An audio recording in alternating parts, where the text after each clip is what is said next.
It's amazing how quickly our understanding of history, especially when it comes to something like technology, can change, isn't it? Like, we think we've got it all figured out, the whole story of how it happened, and then, boom, new evidence turns up, and we have to completely rethink everything. It really is.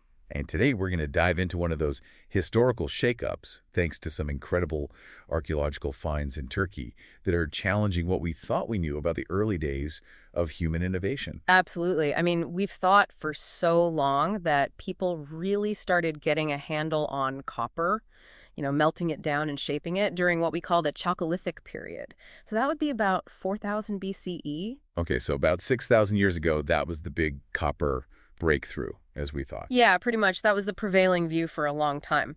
But recent excavations at this site in southeastern Turkey called Gre Fılla are suggesting something much more radical.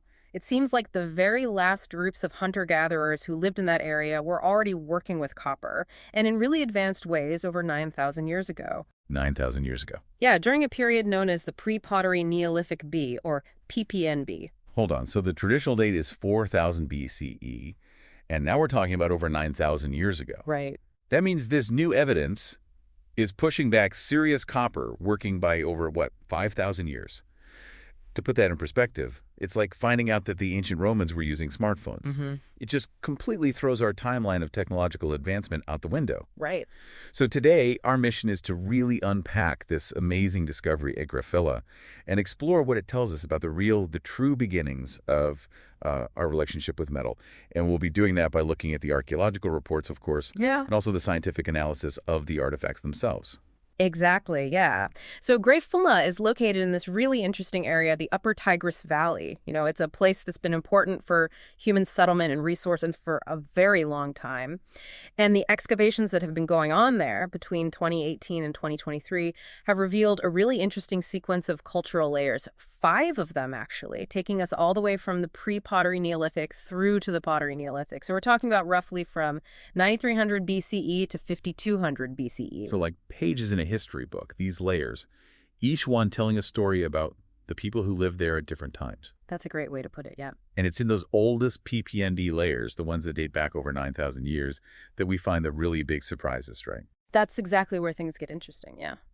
Alongside what seems to be the remains of very early buildings, archaeologists found copper objects and this really fascinating material that looks like it's been exposed to extremely high temperatures. They call it vitrified material.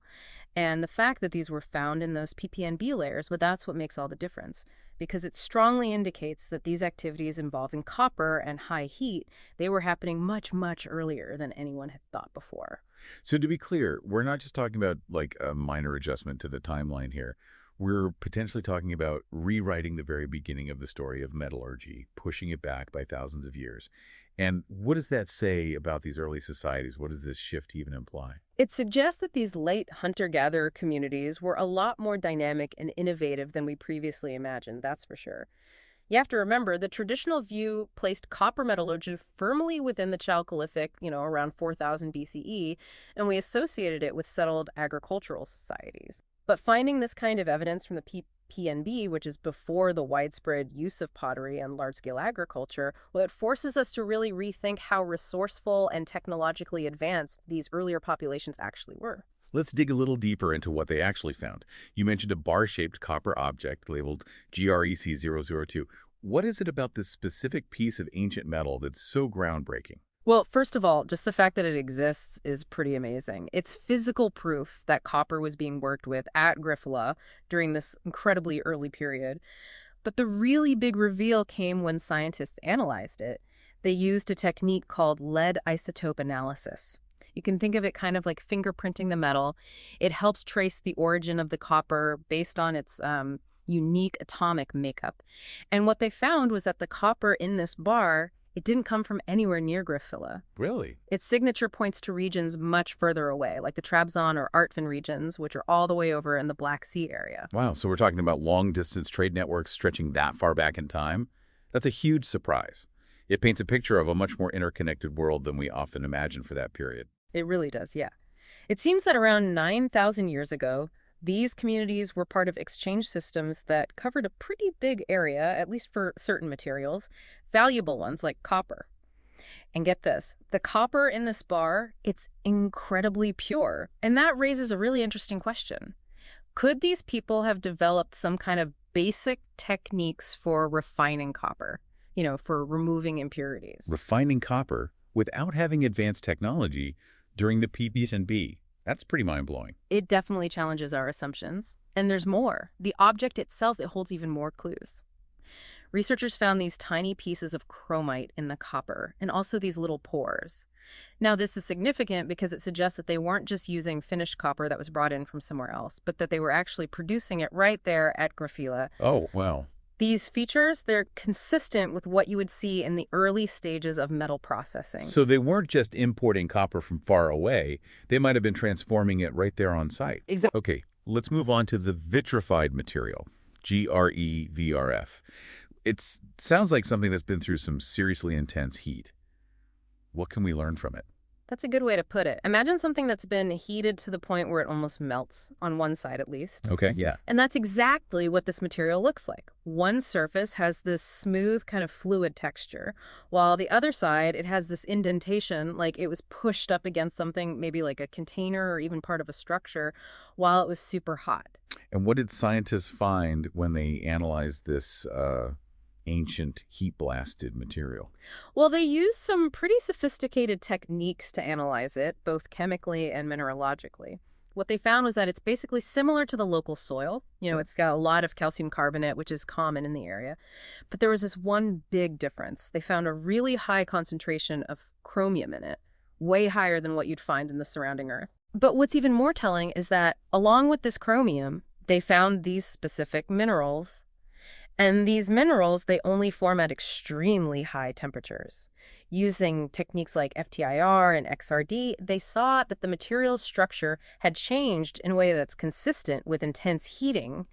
And when they looked at it under a microscope, they saw these features that suggested rapid cooling. So all signs point to, exposure to really high heat. Exactly. And we're talking about a pre-pottery society. Right. So this isn't just a campfire, right? No, not at all. This is something much more intense. And here's the most amazing part. Within this vitrified material, researchers found tiny grains of chromite, the same mineral we talked about earlier, the one that was found in that copper object. And here's the clincher, they also found microscopic droplets of copper.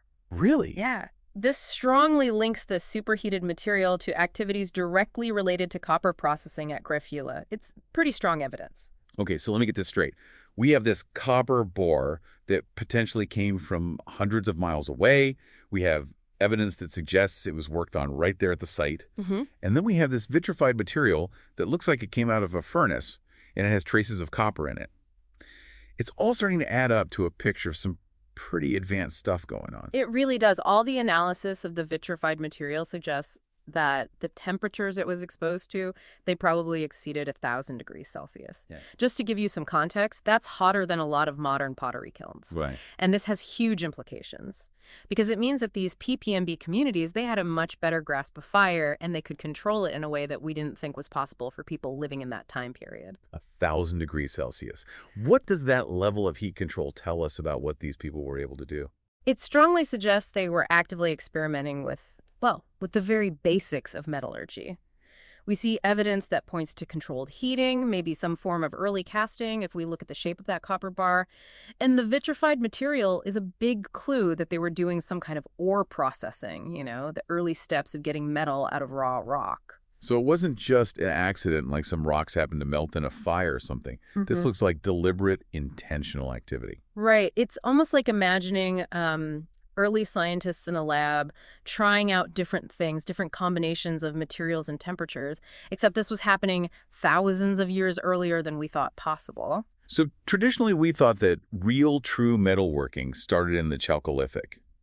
But what does this evidence from Gre Fılla tell us about the origins of metallurgy? I mean, are we looking at a totally different story now? Well, it definitely points to a more gradual and complex story. Instead of this sudden breakthrough in the Chalcolithic, what we're seeing here at Gre Fılla is a much earlier experimental phase of copper metallurgy. And it was happening during the late hunter-gatherer period in the PPNB. And this early stage, it's been largely missing from how we tell the history of metallurgy. So instead of a light switch being flipped on around 4000 BCE, it was more like a slow burn. Yeah. A lot of experimentation and learning over a longer period of time. Exactly, yeah. It's really important to understand that this was different from the way people use native copper, which we've found evidence of at sites like Sayonu that dates back to around the end of the 8th millennium BCE. That was about shaping naturally occurring lumps of copper by hammering them and grinding them down, basically treating it like a kind of soft stone. Okay. But what we're seeing at Gre Fılla is different. They were using high temperature processes that actually change the properties of the copper, and that's a key difference. And you said before that the evidence we had for actual copper smelting in this region was all from much later periods. What was the timeline for those discoveries? Yeah, before Gre Fılla, most of what we knew about copper smelting came from sites that dated back to the late Chalcolithic and the early Bronze Age, places like Norshan Tepe and Yumuk Tepe. And at these sites, they're much younger than Gre Fılla by thousands of years. So this new evidence really pushes back our understanding of when these high-temperature processes were being used. And it makes you think about how knowledge and technology spread back then, or maybe how it didn't spread. It wasn't necessarily a simple, straightforward march of progress happening everywhere at the same time, was it? Not at all. The Gre Fılla evidence really supports this idea that technological innovation happened in different places at different times with its own unique pace depending on the region. It wasn't a single event that happened all at once.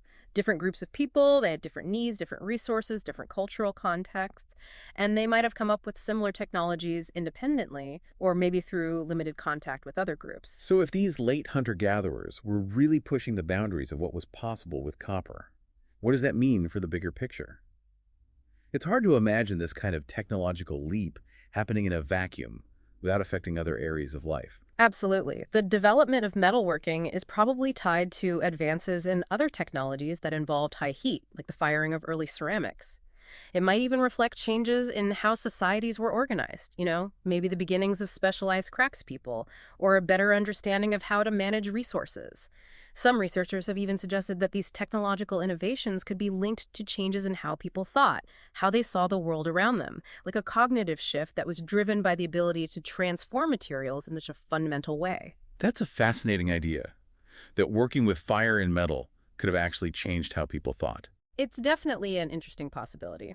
And when we consider this alongside everything else we know about PPNB society, things like their sophisticated obsidian procurement networks, which also show us they had long-distance connections and could plan things carefully, and their complex rituals, well, we start to get a much richer and more detailed picture of what life was like in the early Neolithic.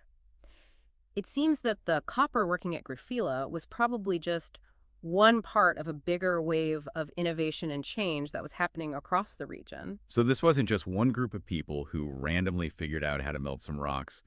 It was potentially a much broader phenomenon of technological and social change happening in these early communities. Exactly. And the level of skill they had with copper metallurgy, it suggests that this wasn't some kind of fluke or a one-time thing. It hints that maybe there was a more widespread but still experimental phase of similar activities going on all over the region, even if we haven't found direct archaeological evidence for it yet. Gre Fılla might be just the tip of the iceberg, so to speak. So to wrap up our deep dive today, what's the most important thing we should remember about these discoveries at Gre Fılla?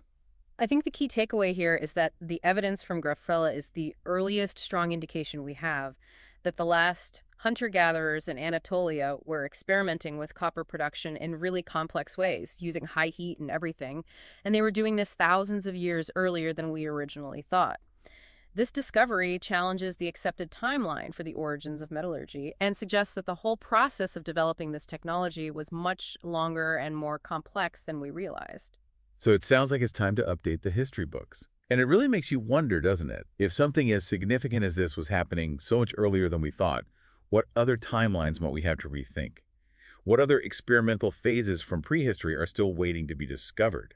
The discoveries at Gre Fılla really make you realize just how much we still have to learn about human ingenuity and the pace of innovation in the ancient world. It's a pretty amazing thing to think about. It is, yeah. I hope you enjoyed this deep dive, and we'll see you next time. See you then.